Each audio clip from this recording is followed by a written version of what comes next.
श्री राम जी की पवित्र जन्म कथा। राम नवमी पर सुनने से मिलती है मन चाहा फल। आइए सुनते हैं। राम नवमी का त्यौहार चैत्र मास के शुक्ल पक्ष की नवमी को मनाया जाता है, जो अप्रैल मई में आता है। हिंदू धर्म शास्त्रों के अनुसार इस दिन मर्यादा पुरुषोत्तम भगवान श्री राम जी का जन्म हुआ था। गोस्वामी जी ने रामचरितमानस में राम जन्म का वर्णन कुछ इस प्रकार किया है। भय प्रकट कृपाला दीन दयाला कौशल्या हितकारी, हर्षित महतारी मुनमनहारी अद्भुत रूप विचारी, लोचन अभिरामा तनु घन श्यामा निज आयुध भुजचारी, भूषण वनमाला नयन विशाला शोभा सिंधु खरारी, कह दुई कर जोड़ी अस्तुति तोरी केहि विधि करो अनंता, माया गुण ज्ञानातीत मनाना अमाना वेद पुराण भनंता, करुणा शुभ सागर सगुन आगर जेहि गावहि श्रुति संता, सो मम हित लागी जन अनुरागी प्रकट भयउ श्रीकंता। क्या आप जानते हैं इस श्लोक का अर्थ क्या है और आखिर यह श्लोक आया कहाँ से? नहीं जानते हैं तो आइए हम बताते हैं। तुलसीदास जी ने रामचरितमानस में इस श्लोक का वर्णन बालकांड में किया है। दरअसल इस श्लोक की स्तुति सर्वप्रथम माता कौशल्या ने प्रभु श्री राम के अवतरित होने पर की थी। इस श्लोक के माध्यम से तुलसीदास जी कहते हैं कि दीनों पर दया करने वाले माता कौशल्या के हितकारी प्रकट हुए हैं। मुनियों के मन को हरने वाले भगवान के अद्भुत रूप का विचार माता कौशल्या हर्ष से भर गई हैं। रामायण और रामचरितमानस हमारे पवित्र ग्रंथ हैं। तुलसीदास जी ने श्री राम को ईश्वर मानकर रामचरितमानस की रचना की है, किंतु आदि कवि वाल्मीकि ने अपने रामायण में श्री राम को मनुष्य ही माना है। तुलसीदास जी ने रामचरितमानस को राम के राज्याभिषेक के बाद समाप्त कर दिया है। वहीं आदि कवि श्री वाल्मीकि ने अपने रामायण में कथा को आगे श्री राम के महाप्रयाण तक वर्णित किया है। महाराजा दशरथ ने पुत्र प्राप्ति हेतु यज्ञ आरंभ करने की ठानी थी। महाराज की अनुसार श्याम कर्ण घोड़ा चतुरंगिनी सेना के साथ छुड़वा दिया गया।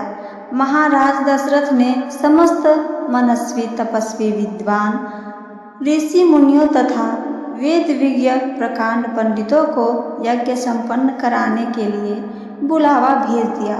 निश्चित समय आने पर समस्त अभ्यागतों के साथ महाराज दशरथ अपने गुरु वशिष्ठ जी तथा अपने परम मित्र अंग देश के अधिपति लोकपात जमाता रिंग ऋषि को लेकर यज्ञ मंडप में पधारे। इस प्रकार महान यज्ञ का विधिवत शुभारंभ किया गया। संपूर्ण वातावरण वेदों की ऋचाओं के उच्च स्वर में पाठ से गूंजते तथा समीधा की सुगंध से महकने लगे थे। समस्त पंडितों ब्राह्मणों ऋषियों आदि को यथोचित धन धान्य गौ आदि भेंट करके सादर विदा करने के साथ यज्ञ की समाप्ति हुई। राजा दशरथ ने यज्ञ के प्रसाद चरायानी खीर को अपने महल में ले जाकर अपनी तीनों रानियों में वितरित कर दिया। प्रसाद ग्रहण करने के परिणाम स्वरूप तीनों रानियों ने गर्भ धारण किया। जब चैत्र मास के शुक्ल पक्ष की नवमी तिथि को पुनर्वसु नक्षत्र में सूर्य मंगल शनि बृहस्पति तथा शुक्र अपने अपने उच्च स्थानों में विराजमान थे। कर्क लग्न का उदय होते ही महाराज दशरथ की बड़ी रानी कौशल्या के गर्भ से एक शिशु का जन्म हुआ, जो कि नील वर्ण चुंबकीय आकर्षण वाले अत्यंत तेजोमय परम कांतिवान तथा अत्यंत सुंदर था।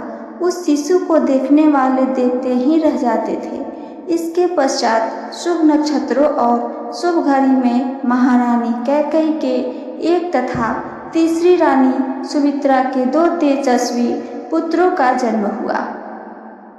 संपूर्ण राज्य में आनंद मनाया जाने लगा।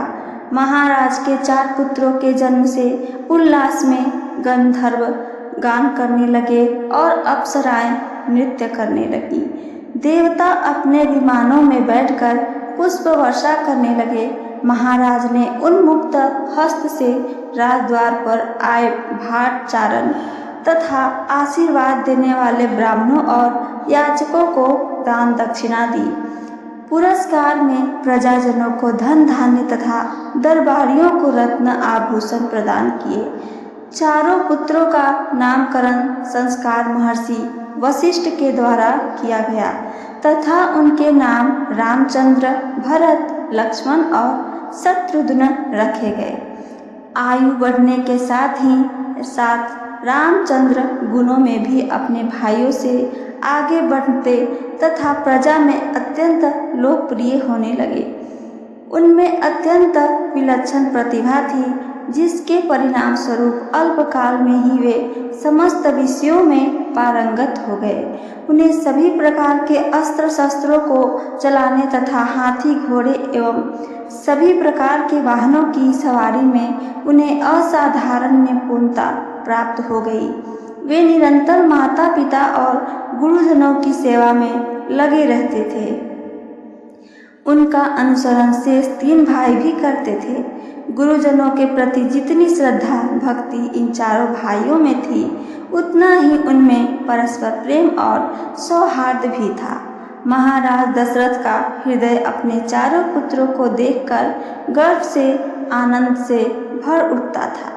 धार्मिक ग्रंथों के अनुसार त्रेता युग में भगवान राम जन्म चैत्र शुक्ल नवमी के दिन हुआ था, जिसे श्री राम नवमी के रूप में मनाया जाता है, जिसका उद्देश्य रावण के अत्याचारों का खात्मा तथा अधर्म का नाश करके धर्म की स्थापना का करना था। तो ये थी मेरी आज की रामनवमी की कथा। मेरी कथा आप सबको पसंद आई है तो चैनल को सब्सक्राइब करके वीडियो को लाइक करना ना भूलें। साथ साथ अपना एक प्यारा सा कमेंट करके हमें ज़रूर बताइए। सुनने के लिए धन्यवाद दोस्तों। जय श्री राम।